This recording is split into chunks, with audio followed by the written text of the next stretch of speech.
Welcome to Rainier Avenue Radio World. It's me, Tony B. This is our week-long celebration of Mother Earth. Saturday is Earth Week, and all week long here on Rainier Avenue Radio, you're going to get the opportunity to hear more about environmental justice, climate change. We'll have panel discussions, workshops, guest speakers, and joining me is Aurora Martin. Aurora, how are you? Good, thanks for having me and the team at Front and Centered and our coalition of community groups all around the state be part of Rainier Avenue Radio. Well, we did this a while ago. We sure did. And we did it virtually. We did. And this year we've got kind of a hybrid situation going on. Not kind of a hybrid situation. Our folks can come on down to the Columbia City Theater and you can watch the interviews, you can watch the films. You'll also be able to, if you can't make it, see these things at home as well through various streaming channels. But it just feels good to be able to be back in person. Oh my gosh, absolutely, Tony. I think back to when we were so ambitious about putting on environmental justice Earth Day kind of celebration online at the height of the COVID pandemic. And climate justice is actually at the forefront, I think, of everybody's mind, especially for frontline communities like the groups that are part of our coalition. And really the local to global connection is that climate justice is upon us. Climate crisis is upon us. And so the fact that we were able to continue on and launch this kind of collaboration in 2021 was pretty amazing. But it's even more amazing to actually have this in-person and online experience all week here at your beautiful new theater at the Columbia City Theater, this historic vaudeville theater where some of the greatest of all times have actually performed right on this stage. To actually share this space with you, to transform this space into the kind of Earth Day week that we're doing is pretty amazing. And we are so honored to be part of this experience. Now, did you coin this phrase, Earth deserves more than a day? Because that's the first time that I had heard it. And I just think it makes so much sense. Well, I didn't personally, but Ruby Love, who serves on our team at Front and Centered, we were talking about how Earth Day has been such an iconic kind of moment around the world that has grown since when it was first started or named in, I believe, the 70s or so. And we were talking about the fact that Front and Centered and its community groups who at the front lines and on the fence lines every single day across the state, along with its brothers and sisters across the nation and the world, we know that Earth deserves more than a day. We know that people and planet actually deserve every single day is EJ every day. So in some ways, the coalition and the work that we do, our shared intersecting missions is what has inspired this idea of Earth deserves more than a day. We're talking about environmental justice, climate justice. Aurora, let's share a little bit about Front and Center. Yes. And the wonderful work that you do that for us at Rainier Avenue Radio led to this partnership where we have the opportunity to, I'm going to say, call it creating awareness. Because that's a big part of where we're at. When we talk about an environmental climate crisis of time, I don't think a lot of folks really understand why we're saying crisis. Well, I should back up and say that I think that the reason why I've been so inspired to join Front and Centered since 2019, but the coalition has existed since about 2014. I've been so inspired about it because of the fact that it is truly an intersectional movement where racial justice is at the forefront, where environmental hazards, the entire context of why frontline communities are struggling, but also inventing solutions to the social and economic injustices that we're experiencing. And in addition, it also, I think the COVID pandemic really put a fine point on all this stuff coming together. It was in 2021 when our partnership actually was born, so that it was at the height of the pandemic. It was also the height of the racial justice demonstrations all across the nation as well as the world with regard to the sacrifice essentially that George Floyd had to experience. So the racial injustice, the climate injustice, and the international health pandemic all came together. And for me, that is the moment that we're in, that it is not just one issue at a time, but for frontline communities, especially the BIPOC communities who are living at the fence lines of toxic hazards, who are at the coastlines of rising sea levels. That's what it's about, is that it's all of this stuff happening together. So for Front and Centered here in Washington State, our diverse and growing coalition of BIPOC-led community groups, from grassroots to larger nonprofits, from King County to Spokane County to Yakima County to Kitsap County, Pierce County, all over, we've come together because we understand that these intersectional issues are within this larger context of the climate crisis that's happening right now. And then when you wrap around the whole thing of environmental justice and hazards, of pollution, of economic opportunity and social challenges, that's what our groups are all doing every day at the front lines. And we at Front and Center, the team that supports this kind of statewide network, are focused on the statewide policy impacts, helping to co-create with our coalition members tools, whether they're digital tools or the creation, for example, co-creation of the environmental health disparities map, which really has informed and inspired state policymakers to look at things differently across the state in different agencies. And then on top of that, we are also involved in capacity building and supporting our community groups in terms of fundraising, in terms of technical assistance and leadership development, in terms of organizational strategic development. So we do a whole lot of things, and it feels like it's a broad buffet of activities, but we try and meet our community groups where they're at within the context of addressing climate justice and environmental justice. Leading up to Earth Day, we have a week long of Earth Deserves More Than a Day. This is really good. We got a lot of stuff going on for you this week. I want to talk about that a little bit as well, Aurora. So just join us throughout the entire week for an exciting schedule. You can go to the website. You can go to calltoconscience.world. There you'll be able to see everything. You'll even be able to find the links where you can click on, and you can go to the Front and Center website as well, which is frontandcenter.org. Frontandcenter.org. Calltoconscience.world. You'll get all the information about what's taking place here the entire week. Again, we've got in-person events happening here at the Columbia City Theater at 4916 Rainier Avenue South, right in South Seattle, and also virtual events that we'll be showcasing the entire week. So a lot going on. Aurora, we're going to be here every morning to kind of give you an update and some insight into what's taking place today. We'll recap what happened the day before. So I want to eventually talk about what's going on today, but let's share some information about some of the highlights that we have coming up this week. Oh my gosh, it is action-packed for 5 days, even more ambitious than our first endeavor, Tony. Because what did you say? It's quotable. It is quotable. Say what you told me when we first talked about doing something here at the theater. Let's do it big, big. Yes. So that quote actually carries forward each and every day this week.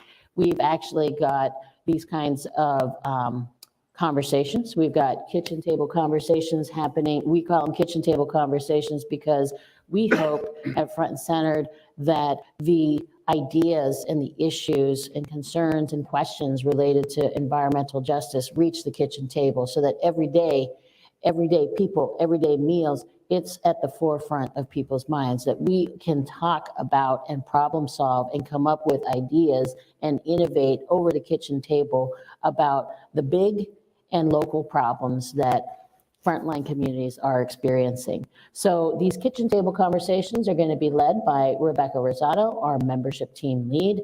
We are actually having these conversations both virtual and in person, with a variety of different community group leaders from all around the state, the first of which is going to happen this afternoon with a couple of different community group representatives from two nonprofits called Utopia and Pacific Islander Health Board. This day, we've actually also got the kickoff to a number of films that will also be screening both online as well as in person. Beautiful block of films all week. And we especially want to highlight our local community leader, Naima Clark, who has founded and has been literally nurturing roots, right? As a Nurturing Roots nonprofit, she has been leading the charge to actually raise awareness about Black female-led farming here in Seattle, Washington. A number of you may well be aware of the challenges that Nurturing Roots and the entire community behind her has been experiencing with the loss of their lease up on Beacon Hill. She has a series of film shorts that will be screened today starting at noon. And then we also have a block of films showing at 5 p.m. that is a Pacific Islander film block and also a post-film panel discussion with one of the filmmakers. A beautiful, I can't emphasize enough that this block of films as well is such a beautiful sort of set of film shorts that are really, it's a series of video poetry. And so I would really encourage people to tune in. There's a block of films by a Marshallese woman who actually has a series of different video poems talking about and describing the environmental injustice and the rising sea levels that her island, her people are experiencing. And Wow. frankly, the Micronesia will be the first, one of the first, if not the first, to actually go under. Wow. And drown. The other film yes. I'm gonna have you say that again, because again, I think there are things that are happening globally that aren't front and center for us here in this country. But what did you just tell me? Well, the Marshall Islands are part of the sort of constellation of Micronesian islands that actually will be the first as a result of rising sea levels due to climate change to go under and literally drown. They are literally fighting for their lives. And the local to global connection here is that when you look around, there is increasingly now going to be this idea of climate refugees. We already have that even in our own backyard, Tony, with the Duwamish Valley, the Duwamish River.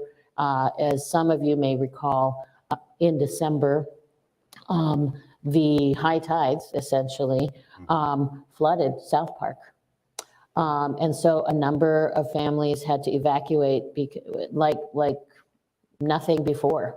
The rising sea levels and just the fact that there's going to be increased emergency situations like that more commonly. So whether it's the Marshallese or our own communities, frontline, fence line communities having to experience and live through the emergency, more frequent emergency situation of rising sea levels. We also are experiencing the issues of increased wildfire cycles. I mean, how many times in the last 2-3 years have we had to make sure we stay inside as a result of air quality due to wildfires that seemed many years ago hundreds of miles away, but are just, we cannot escape this. We cannot think that because we live in one community that we don't have to care what happens in another community. Good point. And I think everybody remembers a couple of days we had here last year, like 110, 112 degrees. Yes. And that is not an accident. That is due to climate change. Mm-hmm. Mm-hmm. You're listening to Rainier Avenue Radio. This entire week is dedicated to Mother Earth. Earth deserves more than a day. Saturday is actually Earth Day. Saturday is actually Earth Day. And a lot going on that particular day. But we're going to give you an opportunity to find out more. You'll see films. There'll be kitchen conversations. We're going to be having radio interviews. We've got a youth takeover. Yes, on Wednesday, we've got a youth takeover, April 19th. And the day that folks may really want to show up in person is on Friday, when we have an actual mixer, EJ Everyday Mixer. And that night, we'll also screen a Social Justice Film Festival prize-winning film called The Doctrine of Recovery. And this is actually very interesting because it actually is, we wanted to definitely show it because it seems as if it's so timely, as well as a counterpart, really, to the recent announcement or denouncement by the Pope of the doctrine of discovery. And the doctrine of discovery, as many folks know, was a sort of, since 1400s, the justification for colonization and the violence and the extraction that, colonization and European colonization the world over actually wrought.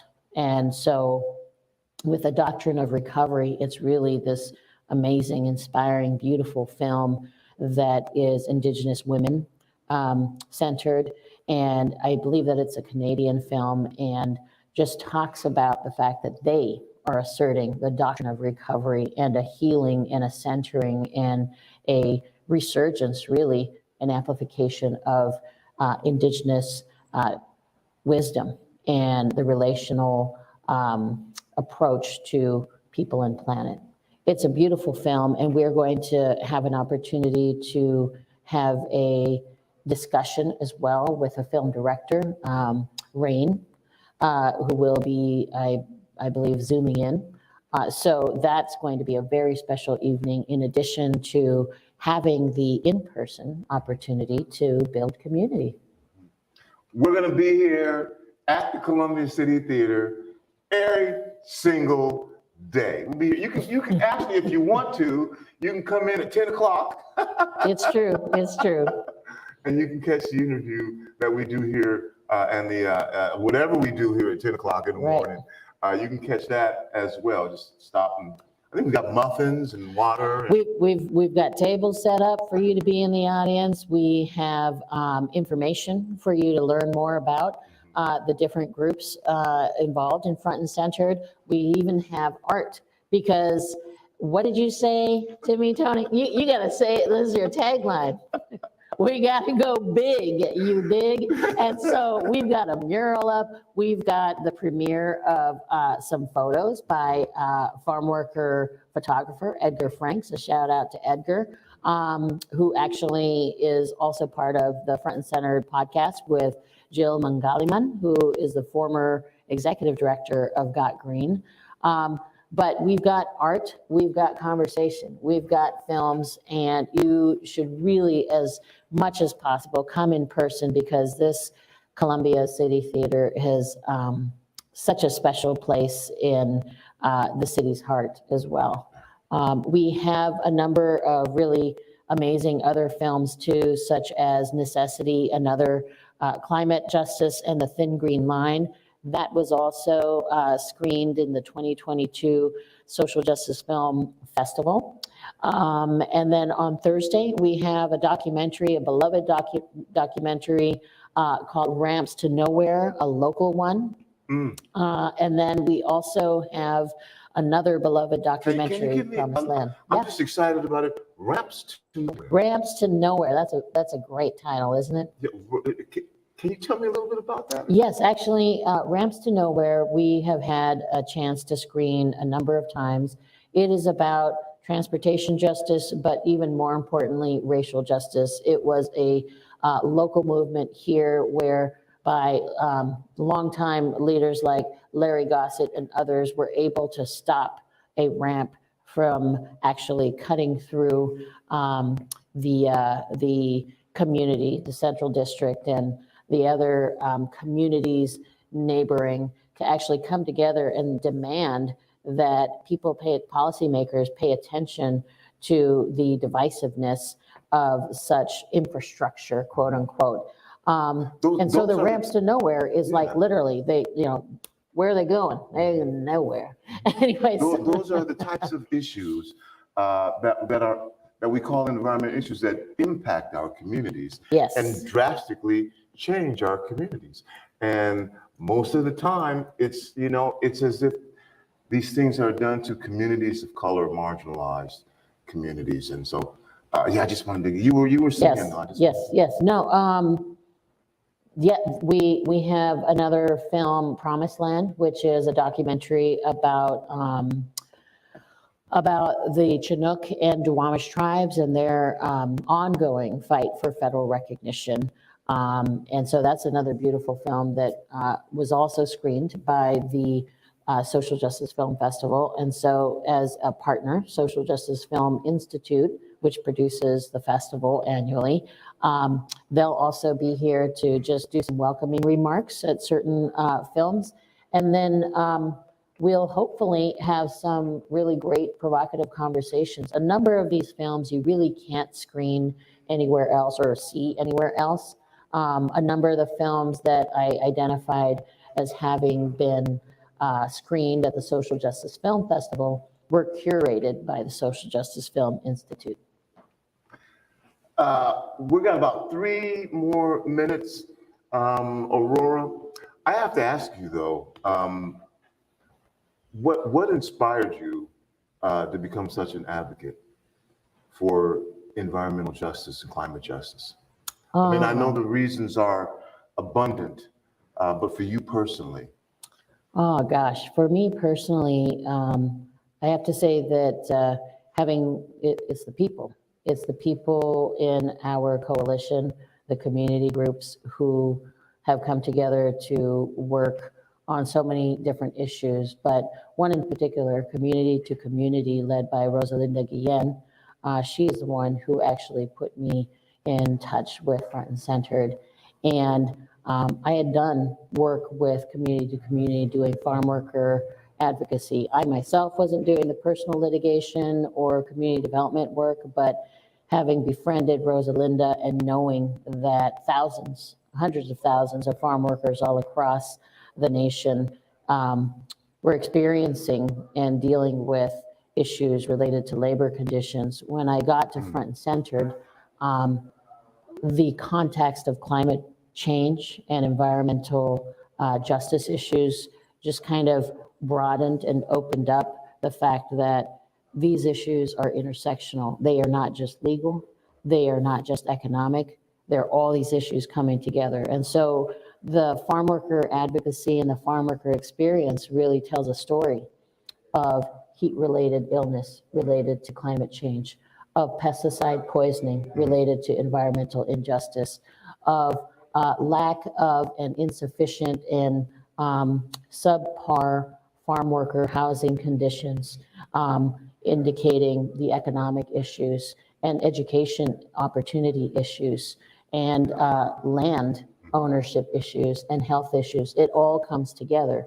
And so when you look around the state and look at this relatively still new environmental health disparities map, you will find, for example, that Yakima County is identified as one of the most vulnerable, and that county, of course, is at the heart of our agricultural economy in Washington State. And what you find also for the frontline communities there are the farm worker communities who are experiencing the highest level of heat, a high level of pollution, a high level of air pollution, and exposure to water issues as well. So. Wow. Food sovereignty, food justice, public health crisis.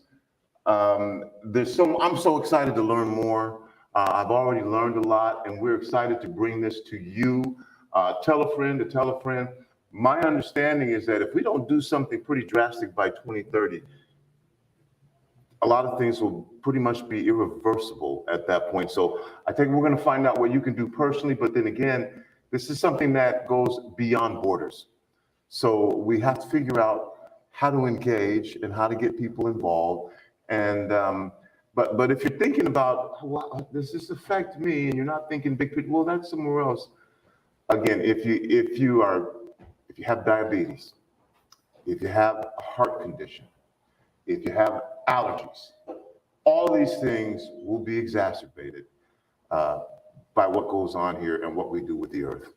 That's right, Tony. Yeah. That's right. So please, come one, come all, join us online, but especially in person, so we can sit together and build community, because community building and collective action is what is needed now more than ever. All right, this kicks it off. We got it started. We're going to be here all week. Aurora, we will be here every morning talking about what happened the previous day, giving you some insight into what's going on, and just generally keeping you informed. Always appreciate these conversations with you, Aurora. Thank you, Tony. Anything you want to say before we get ready to go on to our next programming? So again, publicconscience.world, frontandcentered.org. You can find the schedule. Some things are virtual, some things are hybrid, and all day you can actually be here if you want to. It's true. It's true. And the one last thing that I want to just say is, come on down, because Earth deserves more than a day. All right, we'll keep it right there. For Aurora, it's me, Tony B. We'll be back. Thank you for joining us. Tell a friend to tell a friend to tell a friend. Let's find out what we can do, and then do something about it.